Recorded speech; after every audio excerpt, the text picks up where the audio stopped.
নমস্কার। আজ আমি বানাবো নিরামিষ পালং শাকের চচ্চড়ি। তার জন্য প্রথমে আমি কড়াইতে তেল দিয়ে দিলাম। তেল দিয়ে বড়িটা ভেজে তুলে নিচ্ছি। এটা আমি বড়ি দিয়েই করব। বড়িটা আমার ভাজা হয়ে গেল। এবার আমি ওই তেলে দিলাম 5 ফোড়ন। 5 ফোড়নটা ভালো করে ভাজা ভাজা করে নেব।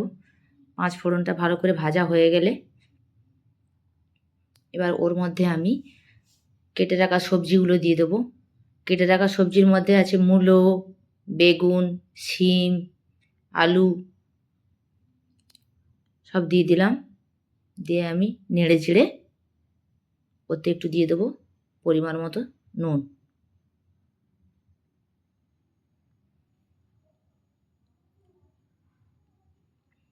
ওর মধ্যে আমি পরিমাণ মতো নুন দেবো।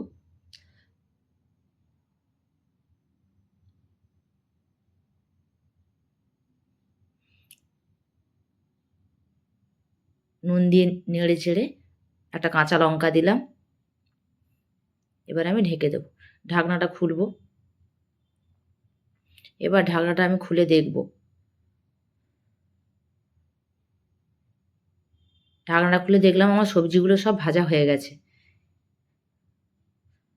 একটু নেড়ে দিলাম। এবার ওর মধ্যে দেবো আমি পালং শাক। কেটে রাখা পালং শাক আমি ওর মধ্যে দিয়ে দিলাম। পালং শাকটা দিয়ে আমি আরেকবার ভালো করে নেড়ে চেড়ে নেব।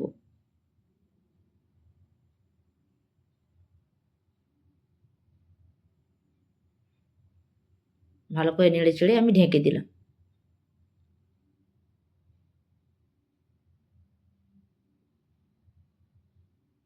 আমি ঢেকে ঢেকেই করব, যেহেতু আমি শাকে জল দেবো না। এবার তার মধ্যে আমি দিয়ে দিলাম বড়ি, ভেজে রাখা বড়ি। ওটা আমি গুঁড়ো করে শাকের মধ্যে দিয়ে দিলাম।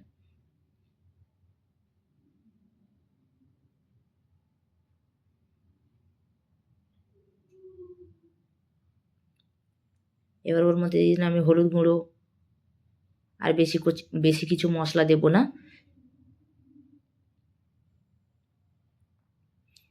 এমনি এই প্লেন কাঁচা লঙ্কা বড়ি দিয়ে পালং শাকের চচ্চড়ি খেতে খুব ভালো হয়। আপনারা একবার করে দেখবেন, দেখবেন খুব ভালো লাগে। এবার আমি ঢেকে দিলাম। কিছুক্ষণ পর ঢাকনাটা খুললাম। ঢাকনা খুলে দেখলাম সব সবজি আমার সেদ্ধ হয়ে গেছে। এতে একটু নুন দরকার ছিল, তাই আমি একটু নুন দিলাম। সামান্য একটু চিনি দিলাম। দিয়ে ওটাকে আবার নেড়ে চেড়ে দিলাম। প্রথমে একটু নুনটা কম দিয়েছিলাম তো, তাই জন্য পরে আবার নুন দিলাম।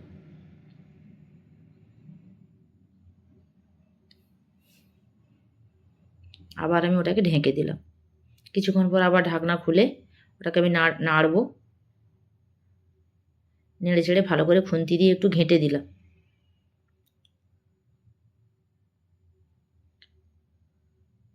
সাধারণত শাক রান্না করলে আমি কোনো জল দিই না, আর জল দিতেও লাগে না। এমনিতেই ওটা আস্তে আস্তে হয়ে যায়। তবুও আমি একটু সামান্য একটু খুব সামান্য একটু জল দেবো। জলটা আমি নিলাম। জলটা নিয়ে খুব সামান্য একটু জল দিলাম, সে না দেওয়ার মতো। তারপর দিয়ে ওটা নেড়ে চেড়ে